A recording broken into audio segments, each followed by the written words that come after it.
Hello' friends, কি খবৰ? এয়া কি বইল কৰি আছোঁ গম পাই নাই? কঁঠাল এটা আনিছিলোঁ। আজি তাকে বোলো চব্জি বনাওঁ আৰু ৰেচিপিটো আপোনালোকৰ লগতো শ্বেয়াৰ কৰোঁ।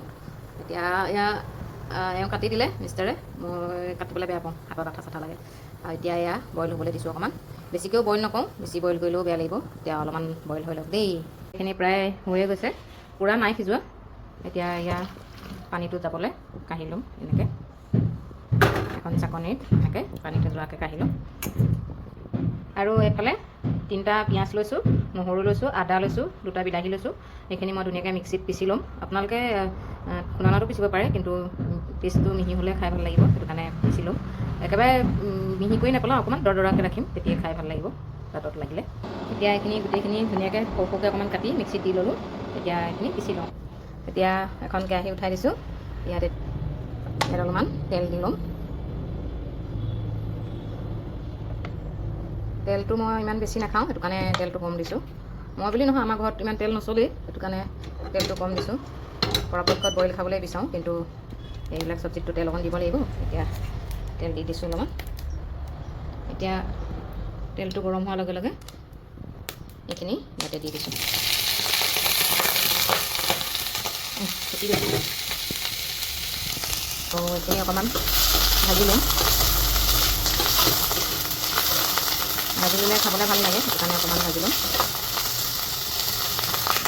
আৰু ইয়াত মই 2টা আলু, সৰু সৰু 2টা আলু কাটি পেলাই দি দিছোঁ। লগতে এইখিনি অকণমান ভাজি ল'ম।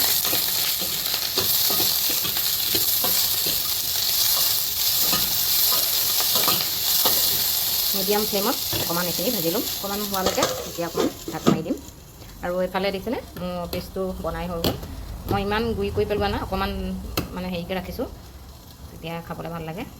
এই পানীখিনি যে আছিলে বইল কৰা, পানীখিনি মই পেলাই দিয়া নাই, কাৰণ বইল কৰোঁতে ইয়ালৈ বহুতখিনি ভিটামিন গুচিয়ে গৈছে। পানীখিনি পেলাই নাই দিয়া, এইখিনি পানীকে মই আকৌ ইউজ কৰিম।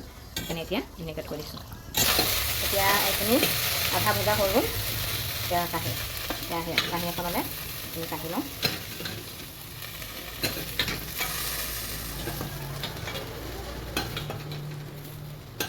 আৰু ইমান তাককৈ তেল দিছোঁ যে একদম কেৰাহী পূৰা চফা হৈ গৈছে। এতিয়া এইখন কেৰাহীতে আকৌ অকণমান তেল দি দিম।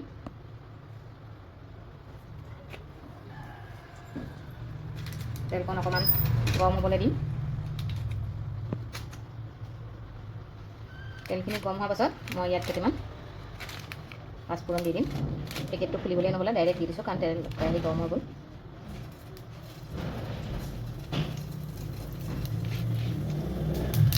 এতিয়া পাঁচফোৰণকেইটা হৈ থাকোঁতেই 2 কিলোমান তেজপাত দি দিছোঁ, আৰু 2টা জলকীয়া দি দিছোঁ। এইখিনি হোৱাকৈ অকণমান মেথিগুটিটো অকণমান ক'লা হোৱাকৈ ইয়াত হেৰি কৰি দিছোঁ। জলকীয়াটো ফুটি গৈছে দিছেনে? জলকীয়াটো ফালি ল'ব লাগিছিলে, নেফালিলোঁ, সেইকাৰণে ফুটি গৈছে। এতিয়া এইখিনি হওঁতেই এতিয়া এইখিনি হৈ থাকোঁতেই মছলাখিনি দি দিম। এতিয়া মছলাখিনি ধুনীয়াকৈ ভাজি লওঁ, কাৰণ মছলাখিনি ভাজি নল'লে কেঁচা গোন্ধটো খাবলৈ বেয়া লাগিব। এতিয়া মছলাখিনি ধুনীয়াকৈ ভাজি লওঁ। আৰু ইয়াত এতিয়ালৈকে মই একো দিয়া নাই, তেল নিমখ হালধিখিনিও দি লওঁ। এতিয়া ইয়াত দি দিম হালধি, জোখমতে হালধি দি দিম, আৰু জোখমতে নিমখ দি দিম। দি এইখিনি এতিয়া ধুনীয়াকৈ ভাজি ল'ম।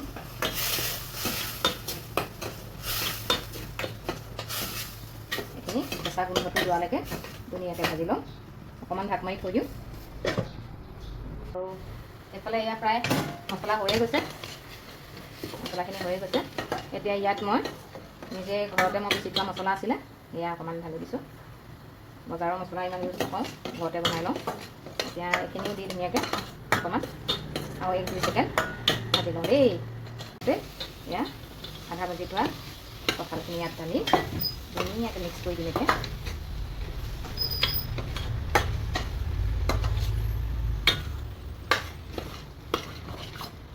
দেশী মিট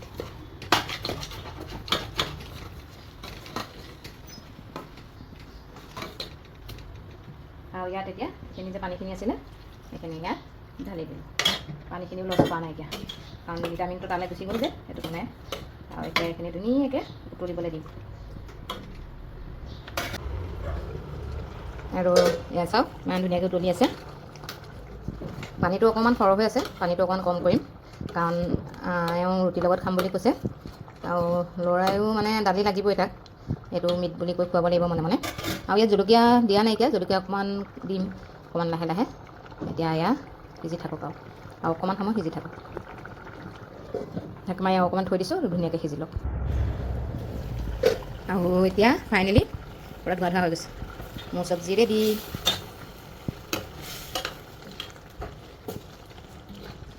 আৰু ইয়াৰ ওপৰত অলপমান ধনিয়া ছটিয়াই দিছোঁ।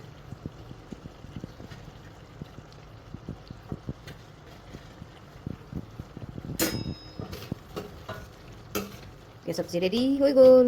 এতিয়া বাপেক গৈছে ল'ৰাটো স্কুলৰ পৰা আনিবলৈ, তাৰপিছত বাপেক অহাৰ পিছত খাম আৰু ধুনীয়াকৈ।